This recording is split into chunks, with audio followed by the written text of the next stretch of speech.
That's why Miss Gillette is doing this. My attorney already told me Miss Gillette does not like me. That comes from Miss Gillette to my attorney. That's a conflict of interest. And on the record and for the record, and let the record show. Mr. Perez-Beal. On the record, on and for the record, and let the record show, I have the right to take my accuser, and the accuser must be a living man or woman. Therefore, I move to dismiss the case entirely. Must my accuser be a living man or woman? In today's courtroom drama, we're met with a familiar yet always fascinating figure, a self-proclaimed sovereign citizen standing trial for trespassing. As expected, he dives headfirst into the classic "I'm a living man" defense, as if invoking some mystical phrase might shield him from legal consequences. What's even more surprising is his deep-seated belief that the entire judicial system is part of an elaborate conspiracy against him. While his stance is undoubtedly unconventional, it makes for a courtroom session that's as revealing as it is chaotic. The judge, unfazed by the theatrics, keeps a tight grip on the proceedings, pushing back firmly and clearly against the disruptions. What do you make of the court's approach here? Was the judge too strict or spot on?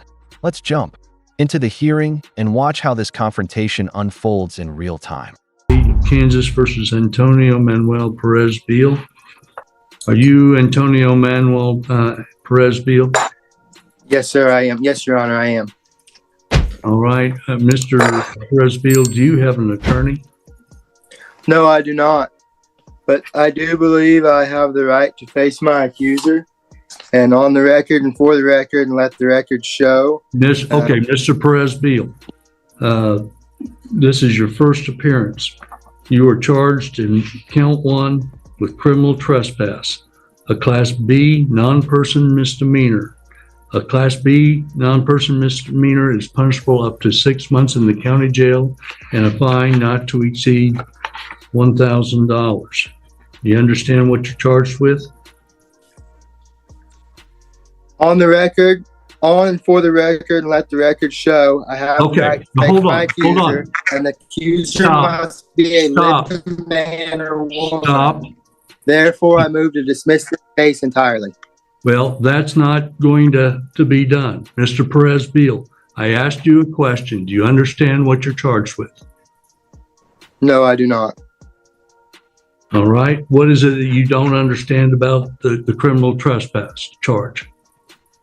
I don't know why I'm being charged with a criminal trespass. I have a picture of me and my children over there on November 23rd or 27th. I'd have to go back and date it. My livestock, please let me finish, Your Honor. My livestock come up missing. Whenever that man, I had that leased. Whenever that man come down here, my hot wire come up missing. The fence that divided our two properties. He cut a hole in his fence. I have a witness who is a neighbor stating that he's seen a young man and a young woman out there removing that hot wire. I've never once had a problem. He showed up, our hot wire come up missing, and a hole got in the fence. Whenever that happened, I called one of your deputies, Deputy Joe Love. He showed up to the scene. All right, Mr. Perez-Beal. I have a right to look for my missing livestock. Mr. Perez-Beal, I am filing an interlocutory appeal. You need to stop talking for a moment. This is a first appearance. Well, this is wrong. Sir? It's always puzzling when people with little to no understanding of the legal system decide to represent themselves in court, especially when their arguments have zero legal weight. In this particular case, the defendant seems more interested in delivering grand monologues than in following courtroom protocol. He interrupts, talks over the judge, and treats the hearing like it's his personal soapbox. Since it's his first appearance, I'm willing to chalk some of it up to nerves or confusion, but even so, the judge's patience was commendable, much more than many others might have shown. Let's break down what happened and see how the court managed to keep things on track despite the constant interruptions. At that time, what I do is I go over the charges, what the potential penalties are, and try to explain to you your rights. Please do not interrupt any further. Do not go off on tangents. I'll have some questions for you that you'll need to address. First of all, in regards to your rights, you have the right to a trial, either to the court or if you request in writing a request for a jury trial. At a trial, the state has the burden of proof. The burden of proof in a criminal case is beyond a reasonable doubt. At a trial, you have the right to be represented by an attorney or to represent yourself. You understand you have the right to, at a trial, to cross-examine the state's witnesses and to call witnesses on your own behalf. You may use the court subpoena power to be sure that other witnesses appear. Do you understand these rights? Yes, sir. All right. Now, at a trial, beyond the right to cross-examining the state's witnesses and calling witnesses on your own behalf, you have the right to either testify or not testify as you see fit. If you choose not to testify, then then that cannot be considered against you into determining if you're guilty or not guilty. Must my accuser be a living man or woman? Okay, Mr. Perez-Beal, I'm not sure where you're getting this. The Sixth Amendment. All right, this is the first appearance, as I've indicated before. Now, if you wish to be represented by an attorney, you can hire one or you can apply to the court if you choose. Let's take this to trial. I want a jury trial. All right, first of all, let's answer the question about the attorney. Are you going to represent yourself or are you going to hire an attorney? I will, at this point, I'll represent myself. And if I have the fine. You blocked out, Mr. Perez-Beal. Can you hear me now? And now I can hear you. The last thing I heard before it blacked out was in regards to you're going to be representing yourself and that you I will represent myself unless I'm financially able to hire an attorney. But last time I spoke to my attorney, Mrs. Mary Ann Shirley, she told me that Judge Jill Gillette does not like me. That's where all this is coming from. First of all, Ms. Gillette is not the judge. I am. I misspoke. You've been before me before. Yes, sir, I know. All right. So are you still on probation? Yes, sir. As far as I know. Well, if you're on probation and convicted of a new offense, that'll be a violation of that probation. That's why Miss Gillette is doing this. My attorney already told me Miss Gillette does not like me. That comes from Miss Gillette to my attorney. That's a conflict of interest. Here, County Prosecutor Jill Gillette takes the lead in a case where the defendant, identifying as a sovereign citizen, clearly feels alienated by the legal system. But instead of accepting help from a court-appointed attorney, he views legal counsel as part of the opposition, a mistake that only works against him. The truth is, the attorney is there to guide him through the legal maze, not act as an adversary. Still, he insists on going it alone, all while demonstrating a shaky grasp of courtroom procedure. This kind of resistance is common in sovereign citizen cases, rejecting legal advice, misinterpreting rights, and making an already manageable situation far more complicated. If things don't turn out in his favor, chances are he'll blame the system rather than acknowledge the cost of turning down professional help. What's your take? Is he raising a valid point or just digging a deeper hole for himself? Right now, you don't have an attorney on this case. Is Ms. Mary Ann Shirley are you going to hire her on this case? I will talk to her, but Gillette knows what she's doing. She likes tearing families apart. What happened when Karma finally Mr. Perez-Beal? Mr. Perez-Beal, you've indicated that you want a trial. And you also indicated that you wanted to have a trial by jury. To do that, you have to file a written request for a misdemeanor. I have to file a written request? If you are going to be representing yourself you need to understand there's disadvantages in that. One disadvantage is I don't believe you have the training that an attorney has. No, but I also don't have everything I make's going to try and keep our home and stay afloat right now. Right. As I indicated before, if you wish to have an attorney but cannot afford an attorney, you can apply to the court. If you meet the financial guidelines, then I would appoint an attorney to represent you. If that may not be an attorney that you select. I will talk to Miss Mary Ann Shirley. All right. So if you're going to talk with an attorney, typically what we do is we schedule another hearing to give you that opportunity. And we call that a control hearing or a status hearing. Do you wish to do that, or do you wish to go ahead and schedule a trial? If we schedule a trial and I show up with an attorney, will that be allowed? Well, it would, but if you're asking for a jury trial, there's certain things that you have to do. Right now, you're representing yourself. That can be, you need to understand that the disadvantage that people have by doing that sometimes is more than others, but you will be required to follow the rules as you are an attorney if you're representing yourself. Most people don't know what those rules are and so forth. So that presents a real disadvantage at times. Do you understand that? Yes, sir. Okay.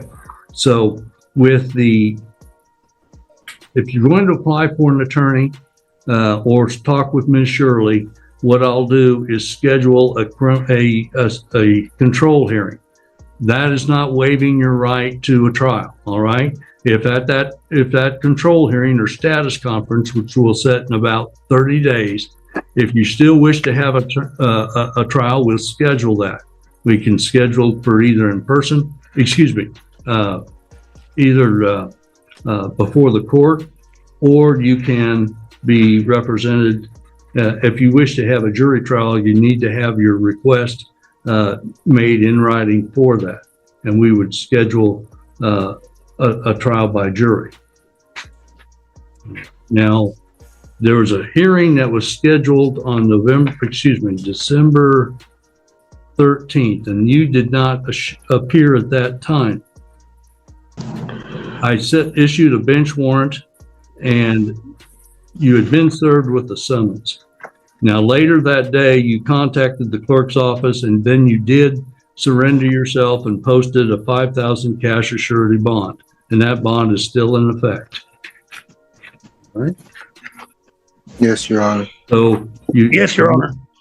Did anyone else catch that slightly cringy moment when Sam Dowie seemed convinced the judge was speaking to him personally?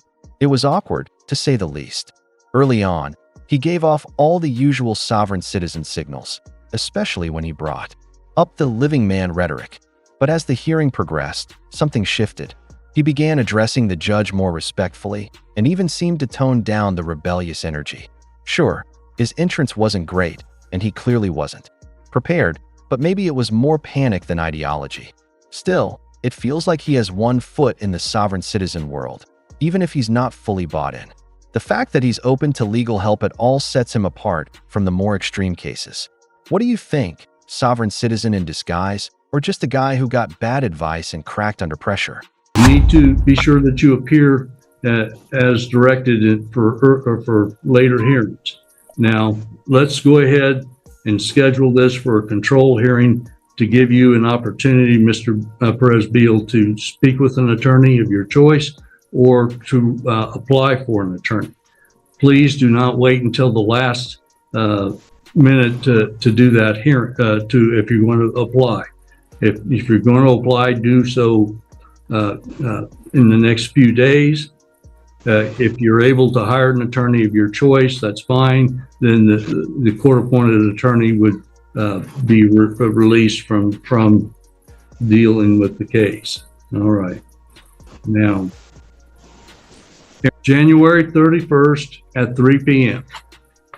January 31st at 3 p.m. Okay, Mr. Presbiel, you're breaking up a little bit And on your connection. can you hear me fine now? Well, it comes and goes. Right now, yes, I can hear you. Can you hear Now we can't hear you. me fine now?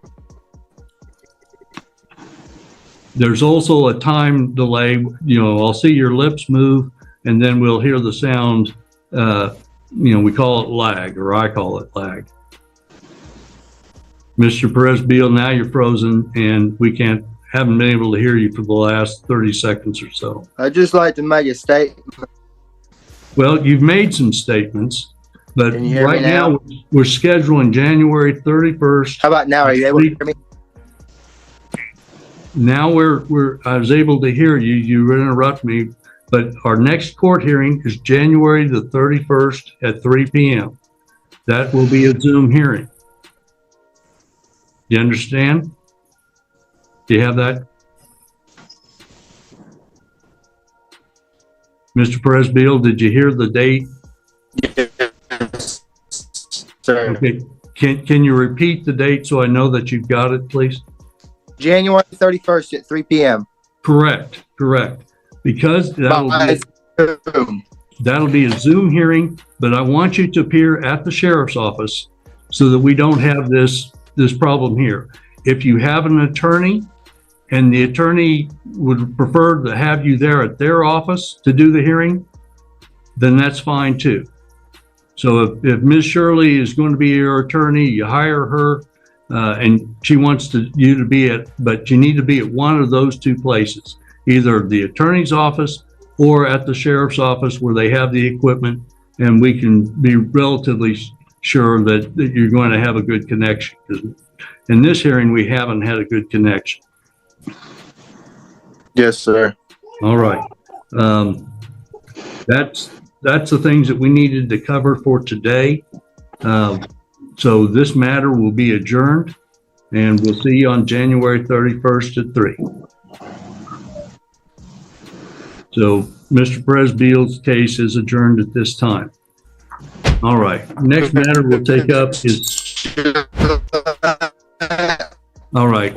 I need you to mute him. Aaron. And that's how this roller coaster hearing winds down, with a glimmer of reality sinking in. It looks like our would-be sovereign citizen is finally realizing that claiming to be a living man won't exempt him from legal consequences. Now, facing serious implications and already being on probation, he seems to be considering hiring a real attorney, which is, without a doubt, the smartest choice he's made so far.